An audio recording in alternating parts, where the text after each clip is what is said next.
Une mission diplomatique au cœur du Mississippi. Ça peut paraître surprenant, c'est vrai.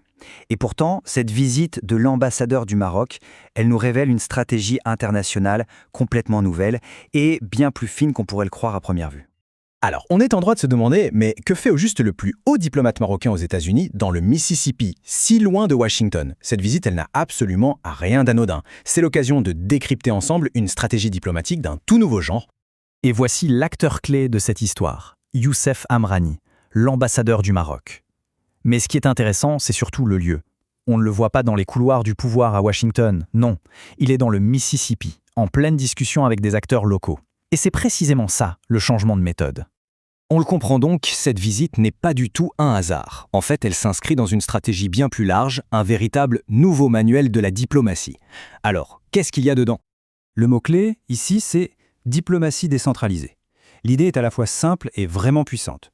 On oublie un instant le niveau fédéral pour aller connecter directement les régions entre elles. C'est une approche beaucoup plus pragmatique qui se passe sur le terrain pour avoir des résultats concrets. Et là, la différence est frappante. D'un côté, on a la diplomatie classique, qui vise presque uniquement Washington, et de l'autre, cette nouvelle méthode qui, elle, va parler directement aux États, aux entreprises, aux universités. On passe en quelque sorte d'accords entre gouvernements à de vrais partenariats entre communautés. Concrètement, cette stratégie, elle repose sur deux grands piliers. Le premier, et sans doute le plus visible à court terme, c'est l'économie.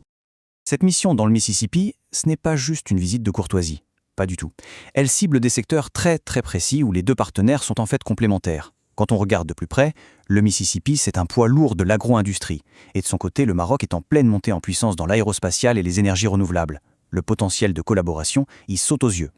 L'objectif final, c'est donc de créer de la valeur partagée. Il ne s'agit plus de grands traités nationaux un peu abstraits, mais bien d'accords ciblés qui peuvent créer des emplois et des opportunités très concrètes, que ce soit à Casablanca ou à Jackson, la capitale du Mississippi. Le deuxième pilier est tout aussi fondamental, même si ses bénéfices sont peut-être moins immédiats. C'est le pilier du savoir et de l'éducation.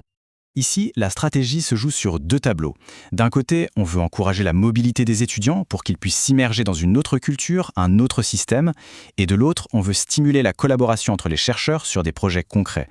Parce qu'au fond, les alliances les plus solides, ce sont celles qui sont bâties sur des connaissances et des expériences partagées. Derrière ces échanges, il y a un concept absolument clé en relations internationales, le fameux soft power. L'idée, ce n'est pas d'imposer sa volonté par la force, mais plutôt de séduire et d'attirer. En partageant sa culture et son savoir, le Maroc renforce son influence et son image de manière positive et surtout durable. Bon, maintenant prenons un peu de recul. Quelle est la vision d'ensemble derrière tout ça? Et pourquoi cette approche, par la base, est-elle si innovante? Cette phrase, elle résume parfaitement la philosophie de toute la démarche. La solidité d'une alliance internationale, eh bien, elle ne repose pas seulement sur les traités signés entre présidents. Elle dépend aussi, et peut-être même surtout, des relations qui sont tissées sur le terrain, au quotidien. Et c'est sans doute ça, la leçon essentielle à retenir. La diplomatie est en pleine mutation. Elle devient plus locale, plus humaine, en quelque sorte. On comprend aujourd'hui que les liens les plus forts, ce ne sont pas seulement ceux entre les gouvernements, mais bien ceux entre les gens, les entreprises, les universités. Du coup, la question reste entière. Est-ce que cette diplomatie État par État est vraiment l'avenir des partenariats mondiaux? Est-ce qu'on assiste au début d'une nouvelle ère, une ère où les relations internationales ressembleraient plus à un réseau qu'à une pyramide? C'est une réflexion qui mérite d'être poursuivie.